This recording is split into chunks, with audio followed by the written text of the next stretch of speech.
Welcome back to the deep dive. So if you've picked up a book or even just glanced at a recommendation list or scrolled through social media in the last few years, you know that reading is absolutely booming. Really is. I mean, platforms like Book Talk have driven this just unprecedented visibility for authors. They've created these massive, thriving communities, and they've made reading undeniably cool again. And honestly, that is incredible. It is. It's a genuine cultural phenomenon. But here's the central tension we're diving into today. This is the core friction that our sources have identified. Okay.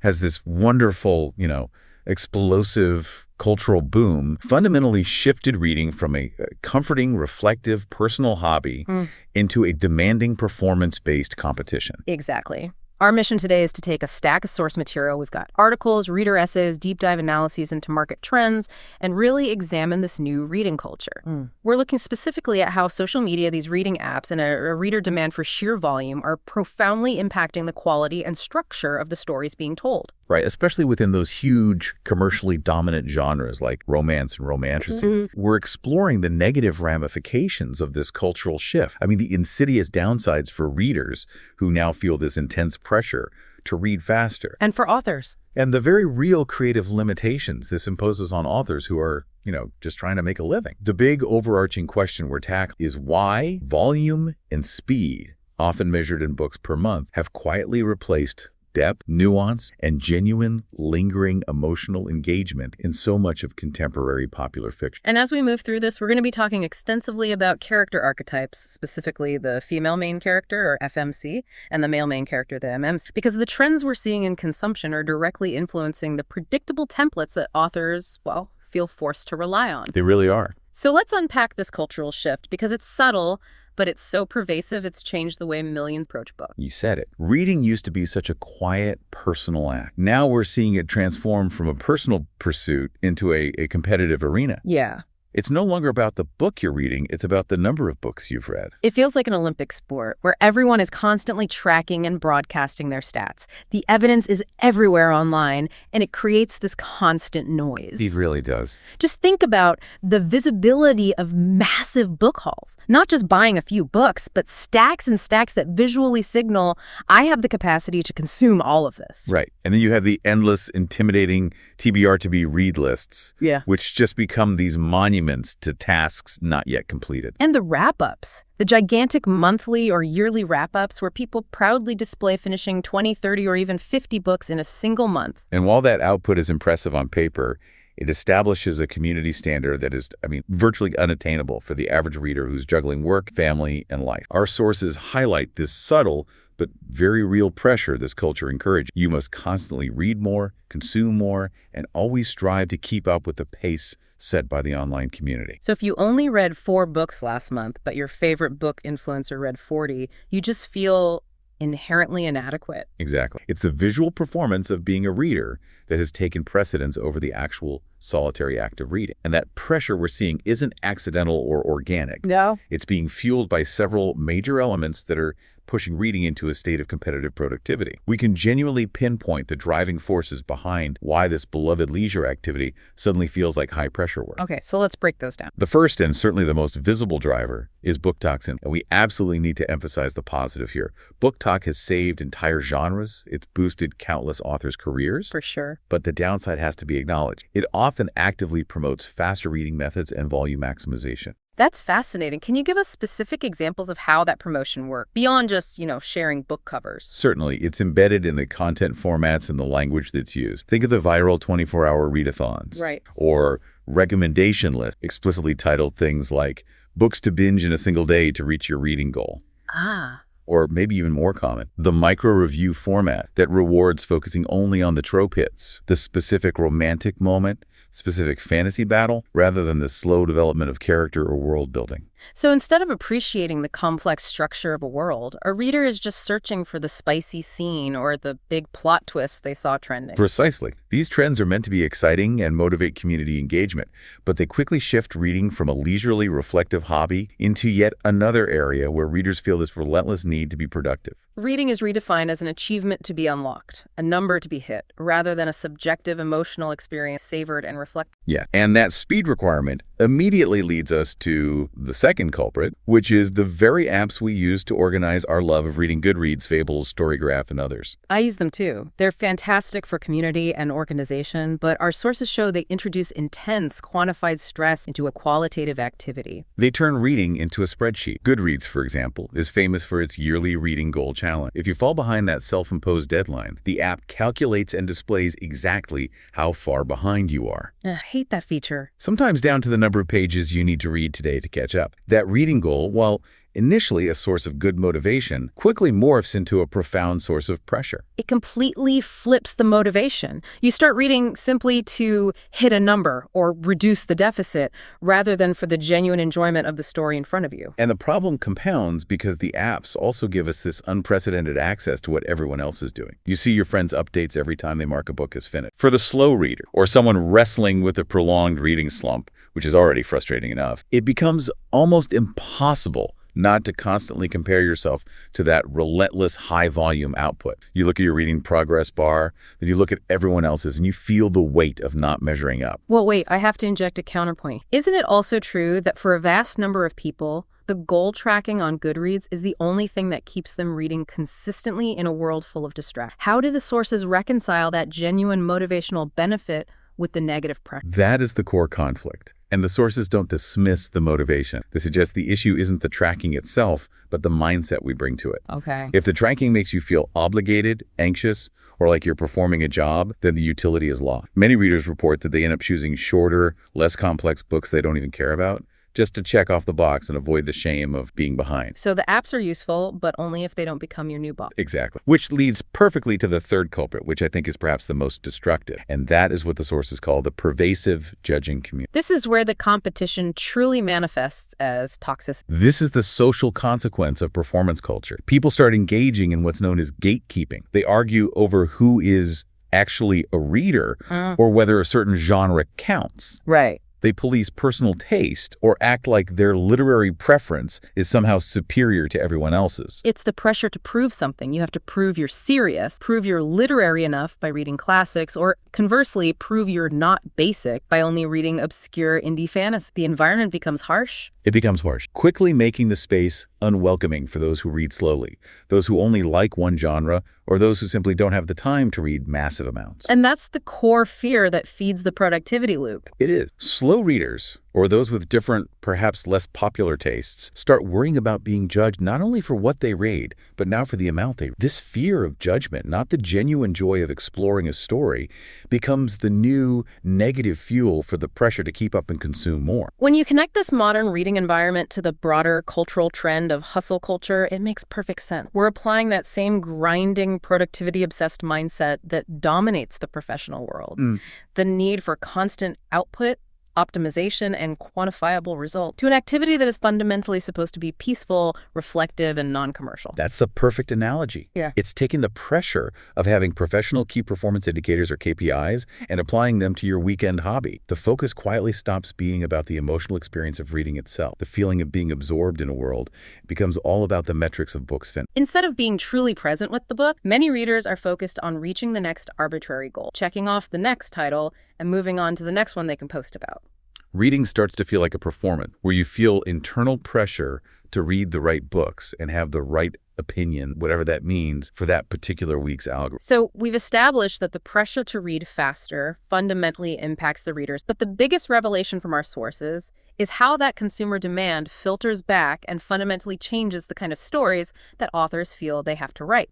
Here's where it gets really interesting, because that speed-focused consumption inevitably changes how we interact with stories and therefore the stories themselves. When speed and volume are the primary goals, the entire interaction with literature changes profoundly. We have to question if readers are still taking time with stories, sitting with them, reflecting after closing the book. Or if they're just treating it like a commodity. Or if they are treating the book like a necessary commodity, simply moving to the next title as quickly as possible to feed the metrics. I see readers sharing this exact experience all the time online. This idea that books are going in one ear and not the other. They finish a book, enjoyed the experience in the moment, the quick rush, the easy emotional payoff, but but days later, they barely remember the character's name. Let alone the intricate plot points or deeper thematic concept. The retention is incredibly shallow. Yeah. It's like eating fast food. It satisfies an immediate, urgent need, but it provides no long-term nutritional value. And this is where the speed-focused consumption unintentionally and profoundly harms the work of author. While BookTok gives authors visibility,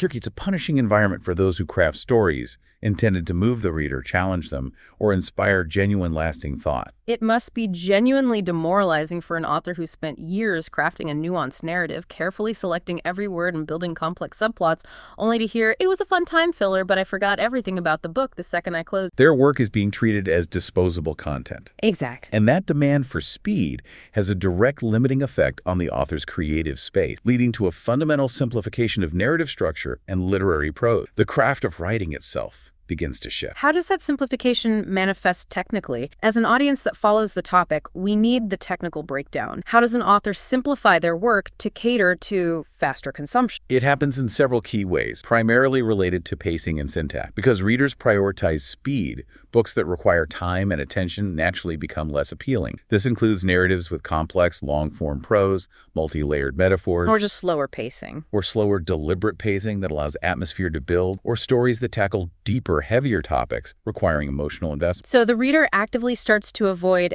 anything that feels like friction longer reads, classics, or denser narratives because they feel like obstacles to achieving their... Right. They opt instead for what the market has termed faster, easier reads that guarantee quick consumption.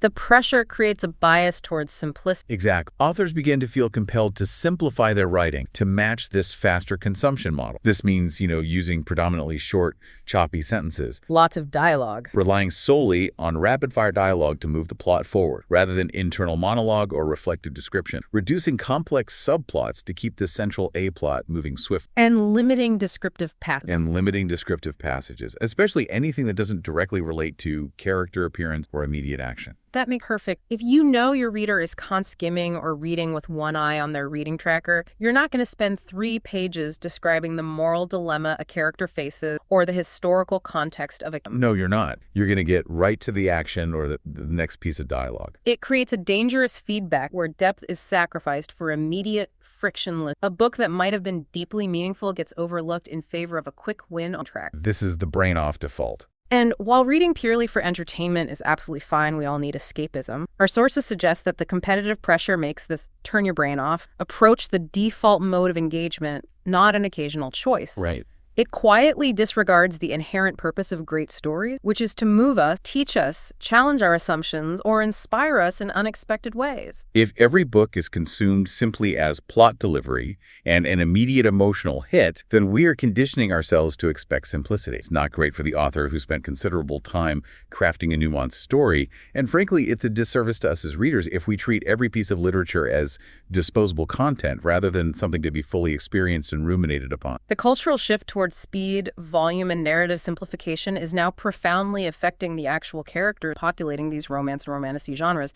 We've seen a necessary historical movement away from the old stereotypes. The damsels, the fainting flower, love interest. The shallow background characters, which was essential progress. But we've swung so hard in the opposite direction that we've landed in a problematic, repetitive execution. We have. The drive to create the strong female character has unfortunately resulted in an archetype that is often lazy, repetitive, and essentially copy-paste across hundreds of titles. This is what we call the epidemic of girl-bossification. The Spices describe these FMCs as hyper-independent, witty, bantering, overly confident, and often wielding a sword or magic. Basically, girl bosses but make it served up with predictability. And the critique here is surgical. Poor writing and lack of genuine character development are being hidden behind the ideological message of presenting a strong character. The intention is empowerment, but the execution often falls flat, making the characters feel emotionally stunted or, ironically, sometimes even coming across as insufferably arrogant. So let's delve into the specific. The proof of this bad execution lies in the overused, sometimes cringy cliches that accompany this archetype. We can break down 5 tropes that are stripping FM of their nuance. First on the left, cliché 1, bad behavior labeled as power. These characters are constantly rude, arrogant, and snap at people for no discernible reason, and this behavior is intended to demonstrate confidence and independence. But when you look closely at the character's motivation, the behavior often just comes off as unnecessarily annoying, impulsive, or more reactive rather than genuinely strong. Right. It's the difference between a character who is guarded due to deep specific trauma and one who is just constantly snapping at the nearest helpful side character because the author believes that is what strong looks. That's the key distinction. Strength is emotional regulation and strategic act. Impulsivity is often... Exactly. Imagine a character who comes from poverty, gets swept into a royal palace, and then talks back to the most powerful prince in a way that would logically result in her imprisonment or death in that political setting. That's not strength. That's not strength. That's a failure of critical thinking and self-preservation. If a male character behaved that way, we would criticize his recklessness. Yet when it's an FMC, it's often excused as feisty or badass. Okay. Moving on to cliché 2, the class. Gorgeous, but doesn't. This is such a state. She possesses undeniable, immediate beauty that attracts every high-status male character, yet her inner monologue insists she's completely unremarkable or plain. It's the ultimate failure of internal logic. She has the body of a demigod and the facial structure of a Renaissance statue.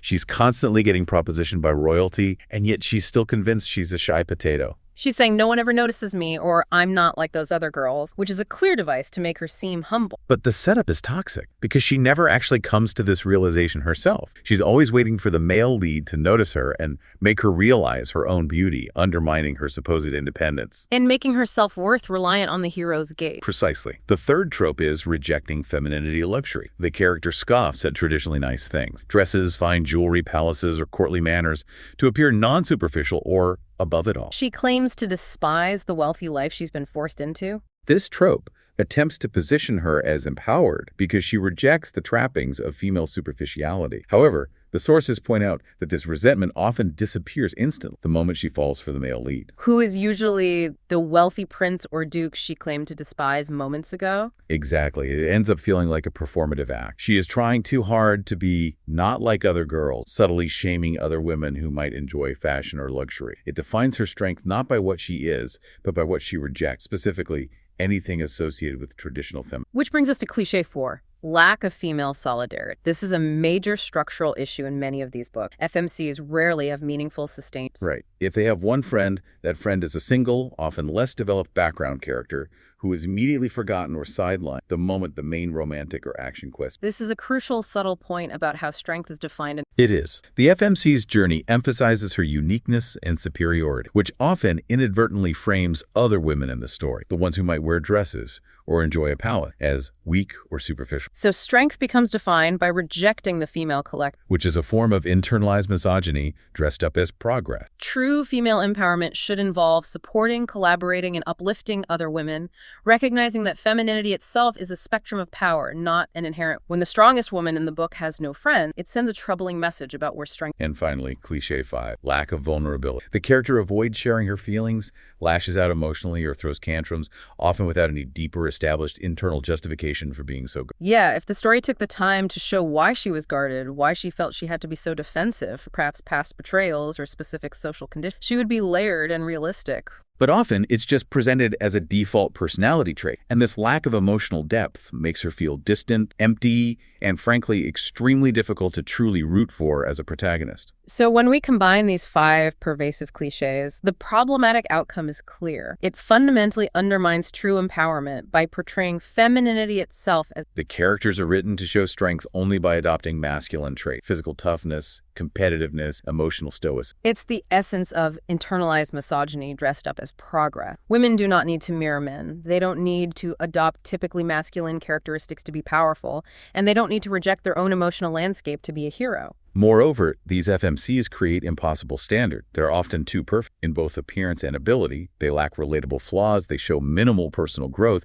because they start the story already being a genius at everything. And their rebellion against femininity often feels hypocritical. So what does the solution look like in terms of writing? The sources suggest redefining what strength means on the page. Absolutely. We need softer female main characters who are self-aware and introspective. Their strength is derived from emotional intelligence, ambition, creativity, or sheer talent in their specific field, which they embrace and own. They shouldn't just react to events. They should think deeply, have real complex insecurities, and make nuanced choices. Which makes them fully human, layered, and Yeah. genuinely resonant with the reader. We have to maintain balance, and our sources ensure we don't let the male romantic leads off the hook. No, we don't. The analysis reveals that even the fantasy and romantasy genres, which used to be reliable sources of complex, well-written heroes, are now suffering from a wave of incredibly repetitive and often problematic male characters. It's true. The desire for a quick, guaranteed romantic payoff has flattened the male archetype, rendering what used to be intriguing and complex into something repetitive, one-dimensional, and often genuinely toxic. And we can identify 5 common cliches that are ruining the nuance of our male main characters, or MMs. Starting with cliché 1, the empty alpha. Yes. This is the powerful leader king, prince, supreme general, or movement leader who possesses overwhelming muscles and mysterious, intimidating stats. His defining characteristics are that he mostly just glares, smirks, and secretly, under all that brooding, has a soft spot for only the female. This character was initially compelling when used sparingly, the cold warrior who melts for one person. But now, they're just narrative templates. They are overwhelmingly sexualized, lack any internal life beyond their relationship with the FMC, And don't have any real character arc or believable flaws. They are presented as leaders, lovers, and perfect humans all rolled into one, which is boring and unrealistic. What's wrong with a male lead who doesn't possess extraordinary power or doesn't look like a statue carved by the gods? Exactly. The fix here, as suggested by the source material, is simple. Introduce flawed, awkward, relatable male characters who struggle. Let them make mistakes, mess up, and not be the strongest or smartest person in the room all the time. Watching them face internal and external challenges and genuinely grow makes their romantic journey so much. Cliché 2 is a major issue identified in the sources, attraction confused with love. In the male POV chapters, the focus is almost exclusively on objectifying thoughts about the FMC's physical appearance. Describing her body parts and dwelling on sexual fantasies. Right, so the internal narrative is entirely physical, which is what is missing. Genuine depth. We don't see the subtleties of affection. We aren't seeing acts of service like him remembering she hates a certain kind of tea and ensuring she gets the right one. We miss subtle observations of her fears, her dreams, or her discomfort. It's just physical obsession overriding any actual emotional connection. This makes the male character feel one-dimensional, like a stereotypical macho figure whose only depth is his desire. True love should be reflected in profound, non-physical care and restraint, not just... And cliché 3 is the overused and often poorly executed lusty hate-to-lovers trope. What used to be a favorite trope, characterized by slow burn and earned payoff, is now just 2 people who are heavily attracted and immediately drop their deep-seated hate because of that strong physical pull. The premise of enemies to lovers demands conflict and genuine stake. If the characters are falling into bed by chapter 3 because they can't each other, then the hate wasn't hate, just Right. The tension and slow burn are completely lost because they become a couple too quickly, often before the actual dynamic or ideological conflict truly develops. The challenge for writers is to explore other tropes like forced proximity or reluctant allies to lovers that allow the love story to develop in a more earned, sustainable way. Give the male characters actual complex motivations and a background that explains their flaws instead of just giving them smirks and sex. Moving to cliché 4, the fake morally gray character. Morally gray traditionally meant a complex character with a genuinely questionable moral compass. Someone capable of doing horrendous strategic things for reasons they believe are justified, but also having moments of profound redemption or humanity. Think of true literary anti-hero. But now it's a narrative shortcut. Most of these so-called morally gray characters are just sweetheart who are misunderstood. They rarely do anything genuinely bad or challenging to the reader's morals. They might glare, they might kill one background bad guy, but ultimately, they are kind to the FM and secretly support the resistance. They are labeled morally gray to make them instantly lovable and edgy without the actual complexity and struggle that comes with being a truly complicated, conflicted person. It raises an important question. Why must a male lead be brooding, morally questionable, or dark to be considered compelling? Good characters who are still layered, nuanced, and kind should be enough. And finally, cliché 5, which is particularly pervasive and harmful in its mess, possessiveness as passion. Male characters are constantly written as territorial and controlling. Oh yeah, we see endless references to growling, snarling, or the inevitable who did this to you moments, equating aggression, jealousy, and impulsivity with romance and passion. We have fundamentally lost the plot here if we equate emotional immaturity and aggression with desirability. Possessiveness is often rooted in insecurity and a need for control, not passion. The constant physical restraint of the FMC grabbing her arm, pulling her close without permission, or blocking her path is framed as intensely romantic when in reality it's just toxic behavior and a lack of regulation. The fix is shifting the definition of attraction toward respect and emotional intelligence. It is far more compelling when a character is confident enough to respect the female lead's independence. A truly strong MMC acknowledges his jealousy but chooses to regulate those feelings and communicate them with maturity instead of lashing out or resorting to physical control. That vulnerability builds real intimacy and trust, which is infinitely more romantic than constant tantrums disguised as passion. A possessive, aggressive man is not a Mr. Darcy. This intense critique of both the hyper-independent FMCs and the overly possessive leads us directly to identify a single core deficiency that is missing in modern popular romance that prevents true emotional connection, literary yearning. That is the single most powerful missing ingredient, and it's essential to define it correctly, because modern characters often confuse physical wanting, objectification, and forward demanding behavior with this deep emotional longing. Right. If the male characters in modern books spend all their internal monologue and POV chapters on what they want to do with the female lead physically and act aggressively or possessive to achieve that goal, that is not yearning. That is lust or control. The true definition of yearning is an intense, patient longing for something, typically something one has been separated from or that is unattainable. Crucially, yearning involves restraint and respect. Okay. It is about caring for someone, longing for them, and doing right by them without expecting anything in return. It's about wanting the heroine to be happy, safe, and successful, even if you are not and may never be part of that happiness. This concept perfectly encapsulates the psychological principle of delayed gratification in romance. When a character respects the woman enough to hold back their own immediate desires, that restraint makes the eventual connection feel explosive. This is perfectly embodied by classic examples we reference endlessly, like Anthony Bridgerton in Season 2 of Bridgerton, or of course Mr. Darcy in the 2005 Pride and Prejudice adaptation. Yes. Let's look at the psychology of Mr. Darcy's iconic second declaration to Elizabeth Bennet. He says, "My affections and wishes have not changed, but one word from you will silence me forever." That line is the definition of yearning and respect. He states his feelings, but he immediately offers her total agency and the power to end the conversation. Right, respecting her comfort, her will, and her emotional need above his own fierce desire. He yearns, but he gives her the final choice. That level of restraint is what makes the emotional payoff so overwhelmingly powerful when she finally says yes. The restraint is what gives the relationship its weight. It proves the love is deeper than just physical attraction. The popular maxim summarizes it perfectly, especially for those alpha-type characters. A man who yearns is a man who earns. So why is yearning the ultimate solution to so many of the problems we've identified in modern romance and romantic? There are three main reasons why bringing it back elevates the entire genre. Reason 1. Yearning builds profound trust and respect. Yearners value the women they love for their character, their strength, their intelligence, and their views, not just their physical presence. Yeah. They genuinely want the heroine to thrive. They become a partner, not a captor. This deep-seated respect and trust make the male character immediately more swoon-worthy and worthy of the reader's long-term investment. Reason 2. It creates genuine anticipation and dramatics. We noted earlier that modern romance is often too predictable. Characters get together too fast and the tension evaporates. Yearning inherently solves that problem because, by definition, it involves longing for something uncertain, the classic will they, won't they that keeps the reader turning page. It brings back that element of mystery, tension, and anticipation necessary for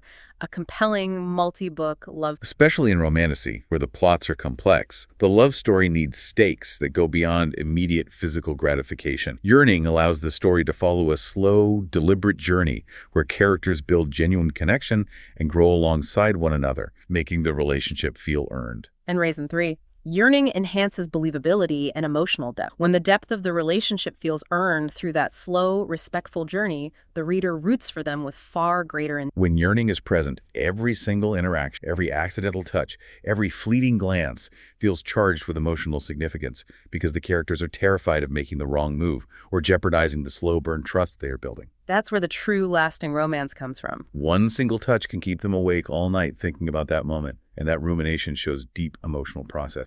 And we have to reiterate the spice and standards problem here. An overload of spice or immediate physical kills the space and time necessary for longing. It does. If they satisfy the physical tension immediately, the emotional tension has nothing to root itself. And on the flip side, we must address the issue of FMCs being written to swoon over the bare minimum. Just because the new love interest treats them slightly less badly than a toxic partner doesn't make him an incredible swoon. The heroine needs to have actual standards rooted in respect and emotion. Yearning demands higher higher standards for behavior and restraint in romantic lead, forcing the author to write better, more complex characters. So the current culture of reading is currently dominated by performance, speed, and these repetitive character tropes driven by... While changing the overall cultural trend takes time and collective effort, the revolution starts with the individual reader deciding how they want to approach. It's a personal decision to reclaim your leisure time. We have to choose to stop reading for external validation and start reading for ourselves again. We get to decide how we approach reading and whether we make it an enjoyable, reflective pursuit instead of a demanding competition. And we've synthesized 3 key tips for reclaiming reading as a joyful act. Tip 1. Ask yourself why you... This is about defining your personal internal motive. Why do you pick up a book? Is it purely to escape the stress of your job? Is it to relax before bed? Is it to learn something new? Is it specifically to stay off your phone for an hour? Whatever your reason is, define it and let that be your guide, your inner compass. When you operate from what you value most, instead of the noise on social media or the pressure to keep up, reading stops being a high-speed race and becomes meaning. Maybe you realize you value depth over speed. If so, put the tracker down and focus on savoring a single challenging book this... Tip 2. Stop judging yourself and others. A huge amount of the pressure and anxiety we discussed in Section 1 comes from judging ourselves for reading slowly, for not keeping up with the book talk hits, or even for our specific reading, whether it's highbrow literary fiction or fluffy contemporary romance. Be kinder to yourself. If you're struggling to make reading a habit, don't force it and don't beat yourself up for it. Ease into writing instead of trying to cram 50 pages into 30 minutes. If life gets busy and you don't read for a few days, that is fine. And we also need to stop judging others for their reading choices. That gatekeeping mentality only poisons the well for the whole community. If we become more open to our own tastes and others, we follow our curiosity and create a space to read more freely. And tip 3, and I think this is the most important one for long-term satisfaction. Trust your own. Recommendations are fun, and they are essential for discovery. But the goal is to actively choose books because they align with your inner compass, not just because they are trending or popular or will look impressive on your bookshelf. Developing and defending your personal preference key to making reading fun again, rather than a competitive performance. Your reading doesn't have to look like anyone else. If you only want to reread your favorite comfort series, that's great. If we all start approaching reading this way as our own unique thing, something that genuinely brings us joy and reflection, maybe the entire reading culture can begin to feel that way again, slowly shifting away from the hustle mindset. #outro. So we've taken a deep dive into the profound tension between the high-speed consumption model driven by digital trends and the deeply rewarding pursuit of deep, reflective engagement. And this tension manifests directly in the quality of the stories being told, leading to simplified narratives and repetitive, often flawed character archetypes. The hyper-independent, often rude FMC who rejects femininity. And the overly possessive, empty alpha MMC who mistakes control for passion. The core of the solution lies in nuance and restraint, both in reading and in writing. Supporting varied stories and challenging lazy trope requires readers to look beyond simple trope check and engage in more in-depth discussions about character motivation and narrative structure. We need to remember that books are more than a checklist of plot beats. They deserve depth and reflection. We must advocate for the power of yearning, the slow burn, and the earned connection over quick, predictable gratification. Prioritizing respect and emotional intelligence in our romantic not only makes the characters better and more complex, but it makes the romance itself truly romantic again. And here's the final provocative thought for you to reflect on. The discussion about books and the pressure we feel to perform often reflects broader societal struggles